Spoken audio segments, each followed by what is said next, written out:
말년에 재물복이 들어오는 사람들의 5가지 습관. 세종. 당신은 말년에 재물복이 들어오는 사람이라 생각하나? 아니면 조용히 사라질 사람인가?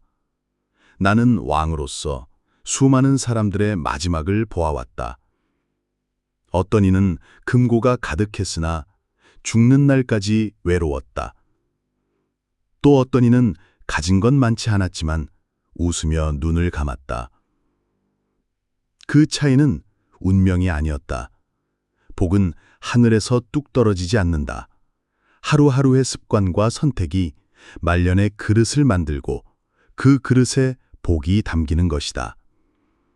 오늘 나는 말년에 재물복이 들어오는 사람들의 5가지 습관을 이야기하려 한다. 이것은 타고난 운이 아니라 스스로 닦아온 길이다. 첫 번째, 돈을 흐르게 하는 습관. 재물은 강물과 같다. 흐르면 썩지 않고 고이면 썩는다. 젊은 시절 한 상인을 보았다. 그는 매달 장부 한쪽을 남을 위한 지출로 비워두었다.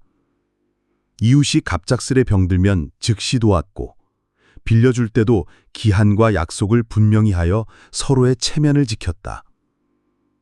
사치에는 인색했으나 사람을 살리는 일에는 돈을 아끼지 않았다. 세월이 흘러 그가 위기에 처했을 때 평생 거래하던 이들이 먼저 달려와 그를 살렸다. 그의 재물복은 단순한 돈이 아니라 관계의 강물이었다.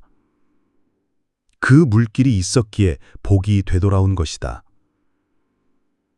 반대로 평생 돈만 움켜쥔 상인도 있었다. 금고 3개가 가득했지만 병이 들자 돌보는 자 하나 없었다. 재물은 남았으나 사람은 남지 않았다. 그의 마지막은 돈과 함께 잠긴 무덤 같았다. 돈을 흐르게 한다는 건 무조건 퍼주는 것이 아니다. 쓸 가치 있는 곳, 사람을 살리고 관계를 지키는 곳, 기술과 배움을 키우는 곳에 쓰는 것이다. 그렇게 흘려보낸 돈은 강물처럼 되돌아온다. 이 흐름 속에서 복의 물길이 생기는 것이다. 두 번째, 신용을 지키는 습관. 재물은 신용 위에 세워진다. 신용은 하루아침에 만들어지지 않는다. 평생 쌓아온 작은 약속들이 모여 큰 재물의 문을 연다. 젊을 적 나는 이런 가르침을 들었다. 작은 약속일수록 더 엄격히 지켜라. 빌린 물건 제때 돌려주기, 남의 시간을 함부로 빼앗지 않기, 작은 돈이라도 약속한 날에 갚기. 이 사소해 보이는 것들이 평생의 거래 통로를 만든다. 한 재상은 권력과 돈이 많았지만 작은 약속을 무시했다. 처음엔 아무도 눈치채지 못했지만 세월이 갈수록 주변의 신뢰가 무너졌다. 결국 그를 따르는 이는 아무도 남지 않았고 하루아침에 몰락했다. 반대로 한 목수는 평생 단 하루도 기한을 어기지 않았다. 나이가 들어 손이 느려졌어도 사람들은 그를 찾아왔다. 그의 가장 큰 재산은 손재주가 아니라 신용이라는 무형의 금고였다. 그 금고가 그의 말년을 든든히 지켜주었다.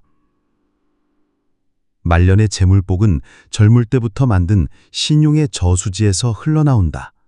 신용은 금보다 오래가고 금보다 귀하다. 세 번째, 배움을 멈추지 않는 습관. 세상은 끊임없이 변한다. 젊었을 때 성공한 방식이 말년에는 통하지 않는 경우가 많다. 그 변화에 발맞출 수 있는 자는 평생 배우기를 멈추지 않은 자뿐이다. 젊은 관리들에게 나는 종종 물었다. 이 일을 새롭게 하는 방법은 무엇이냐? 그들의 대답 속에서 시대의 흐름을 읽었고 그에 맞춰 나라 살림을 고쳤다. 농업이 변하던 시절 새 종자를 받아들인 농부는 흉년에도 굶지 않았다. 나는 평생 이렇게 해왔다 하고 고집한 농부는 결국 가난해졌다. 배움은 책 속에만 있지 않다.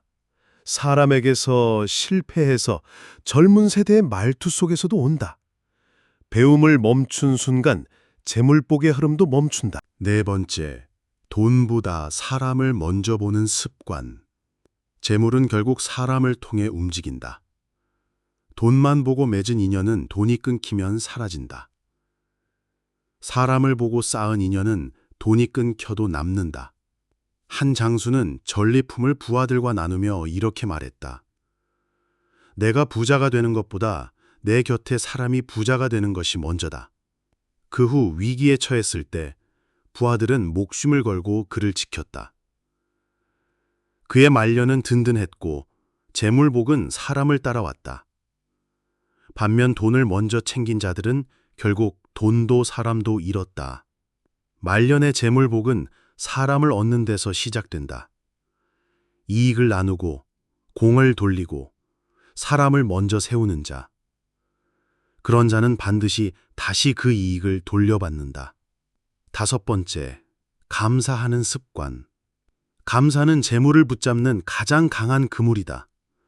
감사가 없는 부자는 오래가지 못한다. 젊은 시절부터 나는 나를 도운 이들의 이름을 적어두었다. 작은 도움에도 크게 보답했다.